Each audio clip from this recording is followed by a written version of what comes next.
Que a paz e o amor de Jesus nos envolva a partir desses instantes. Vamos acalmando a nossa mente, o nosso coração, sentindo a presença dos nossos benfeitores espirituais, rogando a Maria, nossa Mãe Santíssima, que nos traga sob a proteção do seu manto de paz e de serenidade, agradecendo a Jesus pelo seu Evangelho de luz que nos guia, nos orienta, nos mostra o caminho que nos leva até o Pai. E a Deus, o nosso Pai, nós agradecemos pelas bênçãos, pelas dádivas que a cada novo dia o Pai nos concede. E damos por iniciadas as reflexões do dia de hoje. Em nossa existência, todos nós, seres humanos, defrontamos com problemas íntimos. Temos qualidades, temos defeitos, temos imperfeições de caráter, sentimentos negativos, cujo desafio dessa existência é superá-los para permitir que a nossa essência divina se manifeste. Os nossos sentimentos, sejam eles positivos ou negativos, nos mostram muito sobre nós mesmos.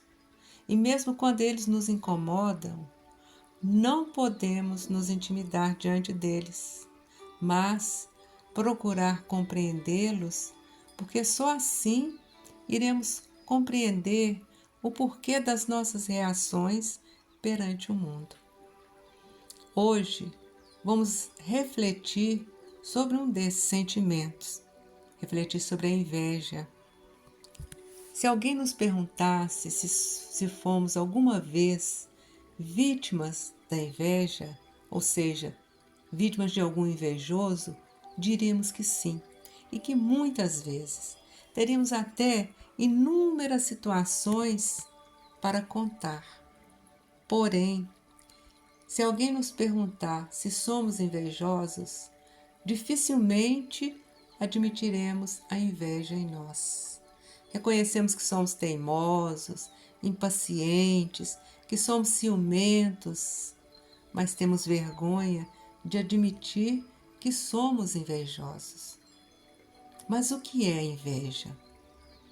A inveja é um sentimento de insatisfação, insatisfação com o que somos ou com o que temos, que nos faz desejar ser ou possuir aquilo que o outro é ou possui. Um exemplo simples é o da criança, que com seu brinquedo na mão chora desejando o brinquedo do coleguinha. Nos adultos, podemos observar o desejo de possuir o cargo do colega de trabalho, a casa do vizinho, o carro do amigo, ou ainda ser tão competente, tão elegante ou tão bonito como o outro. E de onde se origina a inveja? Como a inveja se manifesta? Podemos dizer que a inveja pode se originar na comparação, na falta de aceitação de si mesmo ou então na rebeldia. Na comparação, a inveja supervaloriza a figura do outro e subestima tudo aquilo que se tem ou se conquistou.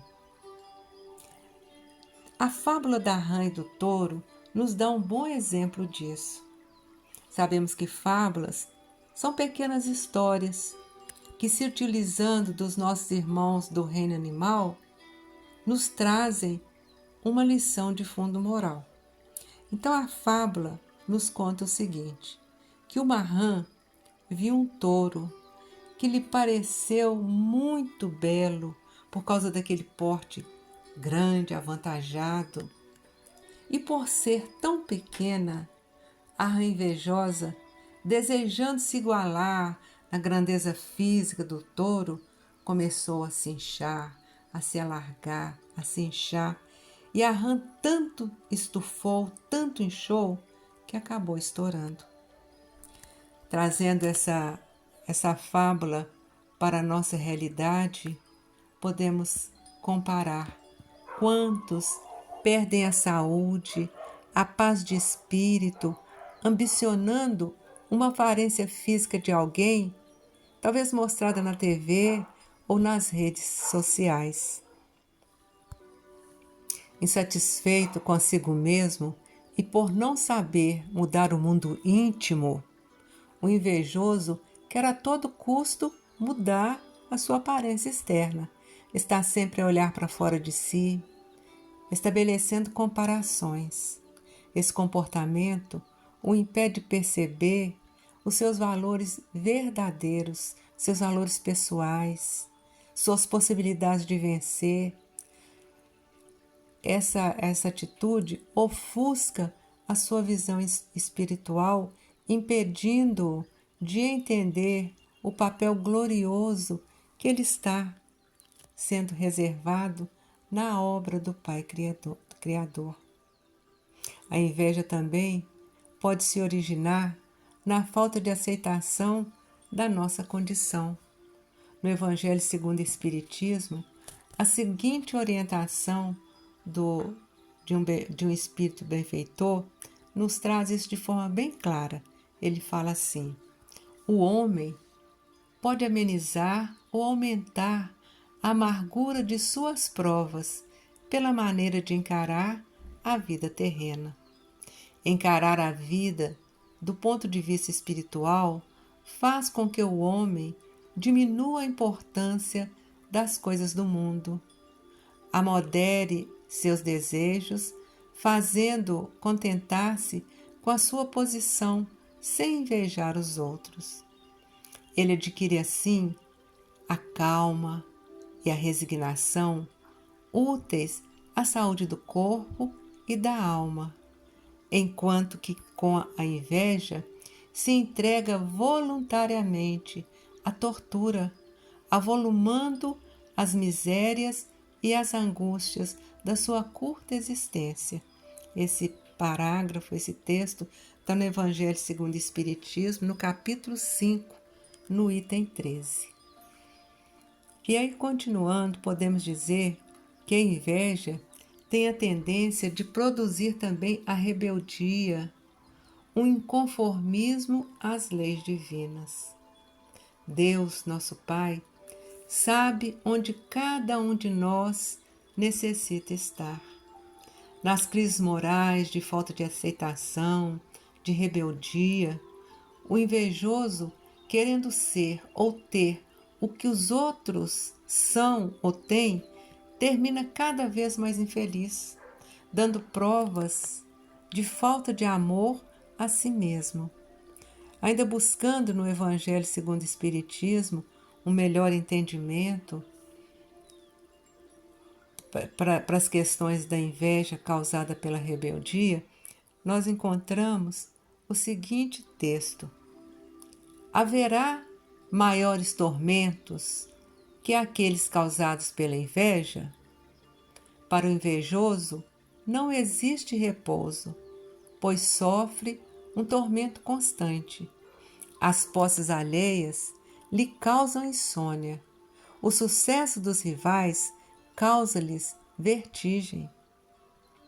Tem uma história também muito simples que nós podemos usar como exemplo. É o caso das duas vizinhas. Ambas tinham geladeira em casa. A da primeira vizinha gelava muito bem, atendia ao que a sua família necessitava. A geladeira da segunda vizinha também gelava, mas estava velha, já tinha sido comprada de segunda mão e um dia ela parou de funcionar. O técnico foi chamado e constatou que o conserto ficaria muito caro, pois aquela geladeira já era de um modelo muito antigo e a vizinha então não teve outro recurso que comprar uma geladeira nova e com isso comprou uma geladeira também mais moderna. A primeira vizinha quase morreu de inveja quando viu a geladeira nova da outra chegar. E tanto fez, tanto reclamou, que seu marido se viu obrigado a comprar uma geladeira nova. Ele comprou em muitas prestações, pagou no cartão de crédito, se endividou, comprometeu o orçamento de toda a família, simplesmente para satisfazer a inveja da esposa. E aí a mensagem do Evangelho completa: pobre insensato, não imagina que talvez amanhã seja necessário deixar todas essas futilidades cuja a cobiça lhe envenena a vida. E será que a inveja tem cura? A terapia para curar a inveja existe. E ela consiste em valorizar o que somos, o que possuímos. Eu não posso possuir o que o outro possui, mas eu posso valorizar, cuidar, zelar daquilo que tenho. Eu não sou como o outro é, mas eu posso me esmerar para, através da minha vontade, do meu esforço próprio, ser a melhor versão de mim mesmo. Aqueles que se amam compreendem que cada um tem o seu próprio valor, tem o seu próprio destino, a sua rota, a sua missão, que ninguém possui nem mais e nem menos daquilo que merece ou que necessita para cumprir o seu destino. E a nossa destinação, a destinação de todos nós, é grandiosa. Nós somos filhos de Deus, viemos do Pai e um dia retornaremos a Ele. Rebeldes, errados, faltosos, aceitemos a nós mesmos, tais como somos, sem nenhuma ilusão a nosso respeito, mas conscientes de que a nossa recuperação pode iniciar ainda hoje, se nós quisermos. A nossa vontade é livre e dispomos de oportunidade para renovar o nosso destino todos os dias. A aceitação, ela não é uma ação passiva, ela é uma ação transformadora. Aceitação não é adaptar-se de um modo conformista, triste, com tudo aquilo que vem acontecendo. Não, ao contrário, a aceitação é a habilidade de admitir a nossa realidade, de avaliar os acontecimentos e, principalmente, promover as mudanças.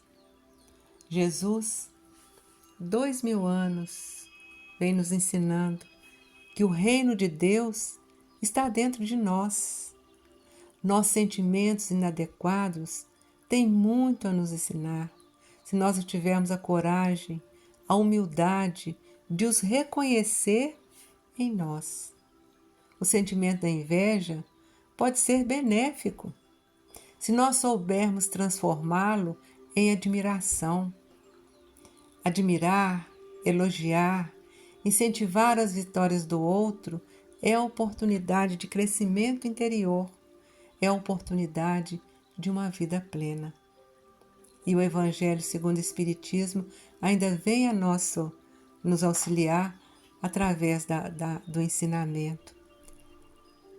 De quantos tormentos pouparia aquele que sabe contentar-se com o que possui, que vê sem inveja aquilo que não lhe pertence, que não procura parecer mais do que é.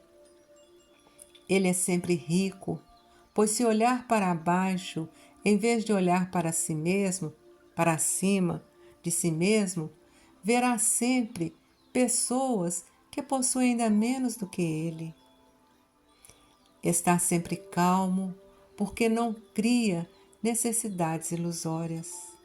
E a calma, no meio das tempestades da vida, não será uma felicidade?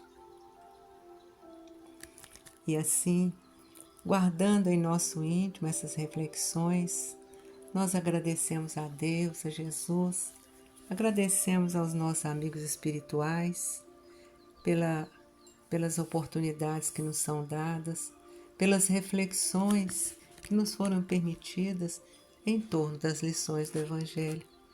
E procuramos retribuir, vibrando intensamente pelo bem e pela paz em todo o universo.